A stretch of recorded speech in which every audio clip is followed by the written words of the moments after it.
you went about, I'm sure you weren't always a business owner, but how you went, where you went to school and kind of, what brought you to the MegaMix Expo and the business?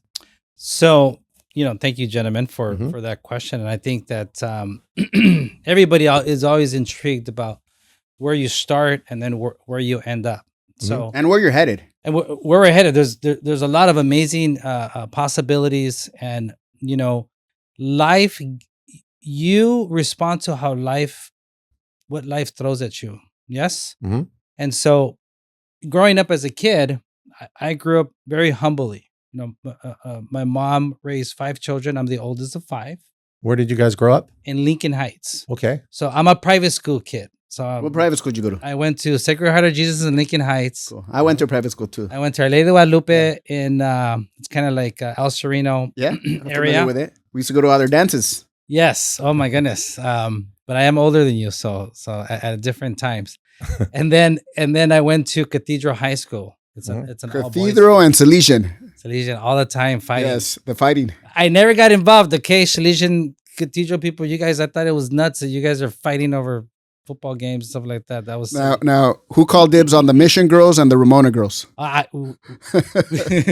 We did both. It doesn't matter.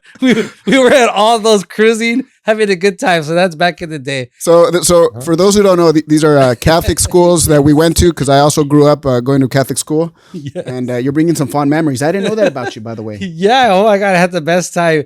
My mom, I love my mom. Mom, te quiero mucho. At 14 and a half, 15. I was literally almost the only 9th grader with a car. Oh, wow. So can you imagine back in the day, in 9th grader with the car? Oh, the best time of my life. It was so much fun. And so we would go to all the private schools. That was when schools weren't as tight. It wasn't a jail. No. Like you were able to have lunch outside of campus. Oh, yes. Now it's a jail. You can't get out. You can't? Oh, I don't know anything. No, you cannot at all. That started changing when I went to high school. Wow, okay. I had a bunch of, old doctor notes to get out for like fifth. So you would create, okay. Yeah, I would create mechanisms, but yes, so look at this guy. so then I went from there. I applied to other universities, and I ended up at UC Irvine. And so I did I stood there for 5 years, and I did my Bachelor of Science, and then it was a social science major, so double major, and biology. My intention was to become a pediatrician, a doctor. Okay. So that didn't work out. Well, you had the name for it though. Well, yeah, I mean, Dr. Chu. I loved it. I honestly, I would have been an amazing doctor. I think that, somebody says, Tony, you should go try it anyway. I'm like, nah, let me just stick to what I'm doing. It's okay. You got sucked into the business world. I got sucked into the business world. And that is where, to answer some of those questions, is I've always wanted to be an entrepreneur. In some sense, because of my father, my Chinese side of the family, he was always an entrepreneur. Not to say I'm going to ask you guys to Google my father, but he always had a nice, and in Mexico, everybody dresses really sharp. Chinese restaurants. He married a famous actress after my mother, and just very stand-up guy. And so I wanted to always be that. So I did another podcast, and it says, when did you want to be an entrepreneur? My mom says, mijo, when I was 10 years old, what would you like for your birthday? I said, I want a picture in a suit. Wow. So how old were you? My phone's not here, 10 years old. I was 10 years old, nice and pimped, with a nice. You'll send it to me, and Hako, make sure you upload it. Okay. Okay. Yes. So you'll send it to me, and oh my God, that was the best ever. So I think that's when, in my mind, I'm like, I want to be a business. So you were inspired by your father. I was always been inspired by my father. Yes. Yeah, and I could relate with you a lot. Yeah. I say that my siblings get our entrepreneur spirit from my father as well. So I appreciate you sharing that, because there's a lot of peeps that don't have their father figure, but it doesn't mean that we can't make an influence. And that's why this show's important, to create that possibility. We have so much easy access with ChatGPT, with Grok, YouTube, internet. You get to be a father figure for those who don't have father figures, and what you're up to, and now in the business community. Well, I wasn't raised. I didn't get to meet my father, unfortunately, until I was 18 years old. Wow.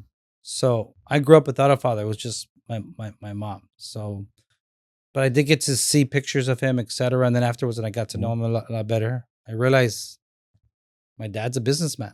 Mhm. So, that's where, from in my heart, always. And my mom was she's always been a hustler. So she taught me a lot about people, because Mhm. business and relationships and everything's about connecting with the right person. So connections and relationships is key to growing. So that's what we're all doing. I mean, doing this is about connecting. Yes. Yeah, it's creating the possibility of what wasn't going to happen. Mhm. And that right there leads us to the question that Jeff and I've been wanting to know. Yes. How was it that this kid from Lincoln Heights, right? Yes. With zero business experience, decided to venture off and not only open up a business, but open up a business that empowers other businesses, which is a much bigger game because look, when you're dealing with business owners, not all, but you're dealing with a bunch of different egos, personalities, and it's kind of like herding chicken sometimes to put this great event together. Yeah. And it didn't quite start off so successful. Tell us about what made you want to launch the MegaMix Expo and your trials and tribulations of that. And explain what the MegaMix Expo is and what you guys do. Yeah. Okay. Fantastic. So great question. And this is a question that is asked to me often. Mhm. And so with the entrepreneur spirit that always has been inside of me. So when I went to work for corporate America, which was a big corporation called Office Depot, for those of you guys who don't know who they are, big corporation at that time when I was 25 years old. It was So a probably couple like years ago. 7,000 salespeople, right? Wow. It was huge. It was enormous. Mhm. And I was like a sponge. I just graduated from college. And I'm thinking, oh my gosh, now I got to learn how to do PowerPoint. I got to do all this other stuff that I have no idea, but they didn't know. They didn't know that I didn't know. So I said, I get to learn and get into university, entrepreneurship of how to sell office, products and be a consultant. So you stepped in and you acted as if. And then you started collecting. I was creating everything that wasn't, And you were collecting the evidence along the way. 100%. And there's many people that don't get started in a business because they're afraid of what they don't know. Right. And I didn't know none of it. But you jumped in. I just jumped in, smiled, said hi, shaked hands, interacted with people. And they're like, okay, guys, so now everybody has to put your numbers. We're all going to do a PowerPoint presentation on your numbers and your results. And we had to present it to it was a room of 1,000 people. They were hardcore then. And they would put you on the ringer. And it was very interesting. This is what I learned, okay? And not to get off subject, but I do want to talk about MegaMix. What I learned is that your heart might be going boom, boom, boom, boom, boom, boom, right? And the public speaking is like the biggest thing, right? And people will die for it. Yeah. I realized the ones that are out there speaking, talk.